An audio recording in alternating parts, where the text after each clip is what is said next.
A24, man, they just got the rights to the Texas Chainsaw Massacre, and they've got a TV series in development, and they've got a movie in development. I think priority one is going to be the TV series, and I'm gonna talk about how I feel about the TV series and the movie, kind of getting a backseat this time around. I'm gonna talk about that in a second, but first impressions, like first and foremost, I love this move, man. I think this is a power move for the Texas Chainsaw Massacre franchise because I feel like Leatherface, the only sturdy home Leatherface has ever had studio wise has been New Line Cinema. That's the only one that was like reoccurring for the most part. New Line Cinema picked up the rights to the Texas Chainsaw Massacre in like 89 or 90, whenever Texas Chainsaw Massacre 3 came out.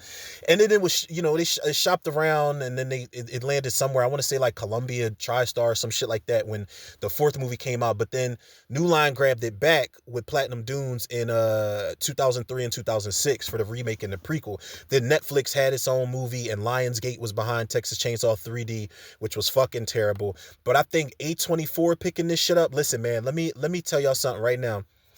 And A24 movies are an acquired taste for me. It's kind of like going into a fucking it's kind of like going into a like a Harmony Korine film or something like that. If nobody knows Harmony Korine, I think Harmony Korine did Spring Breakers, but most importantly did Gummo. If you seen Belly and you see what they're watching on the TV with the young boy and the rabbit shit, that's Gummo. I swear to God, I watched that movie. Is one of the strangest, most uncomfortable fucking movies I've ever seen. But speaking of strange and uncomfortable, this is the place for Leatherface and company. And hopefully we get him some company this time around, because I feel like the movies have been kind of lacking as far as having like those crazed family members. I know it's hit or miss, but I do miss seeing his crazy family members in the mix of everything. But yo, man, I think now, I'm not saying we're going to get a Texas Chainsaw Massacre TV show or movie on the same level as the first one. That shit is dead. I always say that. Anybody checking for, oh, well, it's nothing like the original. Nothing will be. I don't care who directs it. There will be nothing like that original film. But I think that because this is A24 and because they know how weird this shit can get, the potential of weirdness for this shit, and because they want to do a TV show, and because the Ed Gein series is super fucking good and crazy uncomfortable, they probably looked at that series like, well, goddamn, they make it a better Texas Chainsaw Massacre property than we are right now. And Ed Gein is the source material that that Leatherface was based off of. But I just think that they looked at that TV show and was like, yeah, we got to get these motherfuckers uncomfortable again, man. We don't want everybody jumping into a Texas Chainsaw Massacre movie to have a whole bunch of fun and be like laughing and shit. No, like let's get things weird. Let's get things let's work on this pacing, and let's work on a little bit of this slow burn, and let's work on how like just uncomfortable we can make this shit, man. Because the only Texas Chainsaw Massacre movie, and I might get a lot of heat for this, but don't lose me, yo. The only Texas Chainsaw Massacre movie that has ever made me feel like that, what the fuck did I just watch type of feeling by the time I was done with it, is the Texas Chainsaw Massacre: The Next Generation. Don't lose me. Hear me out. That is the only movie. It's not a good movie, but it's the only movie where, as a young boy, when I was watching it, I'm like, I can't predict what's going to happen next. Because once Renee Zellweger gets in that fucking house and they won't let her leave, she actually gets away at some point, and Matthew McConaughey's crazy ass, he brings her back into the house for the remainder of like the next two acts. And I'm like, yo, like I don't know what they about to do to her. Her friend's half dead. He just bit her fucking nose off or bit her cheek off or some shit. They took her off the hook. Like Leatherface has got 8 different masks that he wears throughout this shit. He puts somebody's entire skin on, which is an Ed Gein reference. Like the Illuminati shows up at some point. They're trying to eat pizza for dinner. Like the grandpa just gets up and starts walking around with a knife at some point. I was like, yo, I don't know what's happening, but it's a guilty pleasure movie. There hasn't been a Texas Chainsaw Massacre movie that has been so what the fuck since that.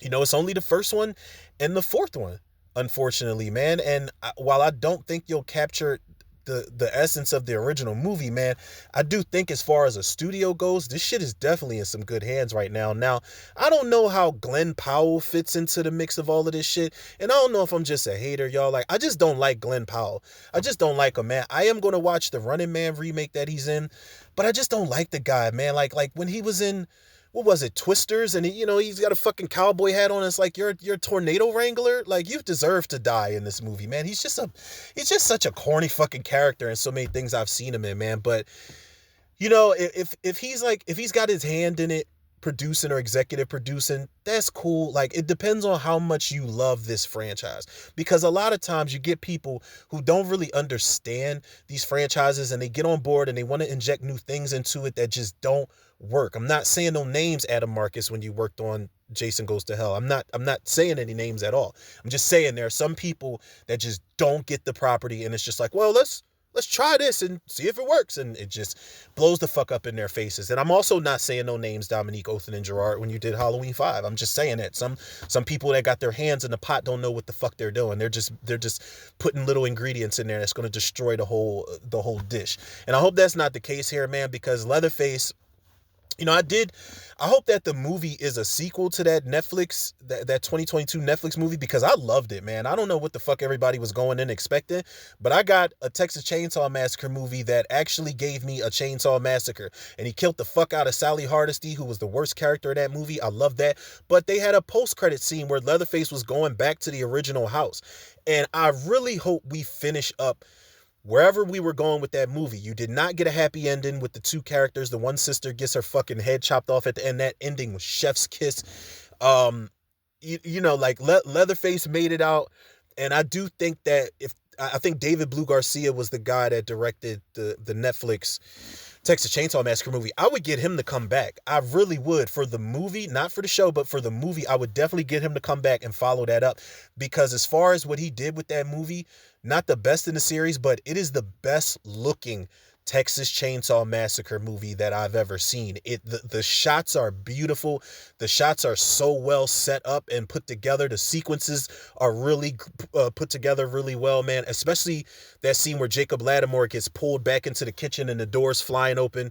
You see Leatherface slice him with the cleaver, but you can't really make out what's happening. But that door just keeps flying open, keeps flying closed.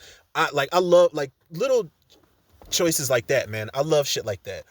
But I don't know, man.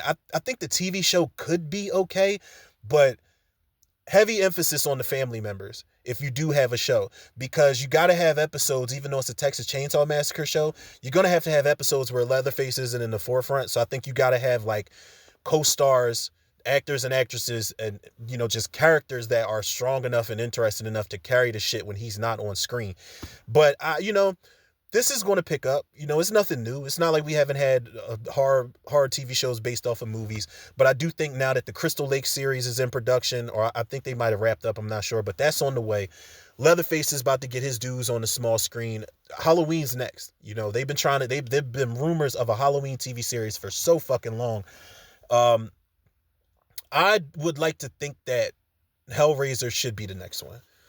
If we're going to go TV series, I definitely think Hellraiser should get its own series. I think that the mythology is endless if you put it into TV show form. But I don't know, man. All in all, I'm happy about this. Leatherface going to A24. He found a new home. He like house hopping from family to family anyway. So that's kind of his thing, man. But how we feeling about this, man? Let me know in the comments.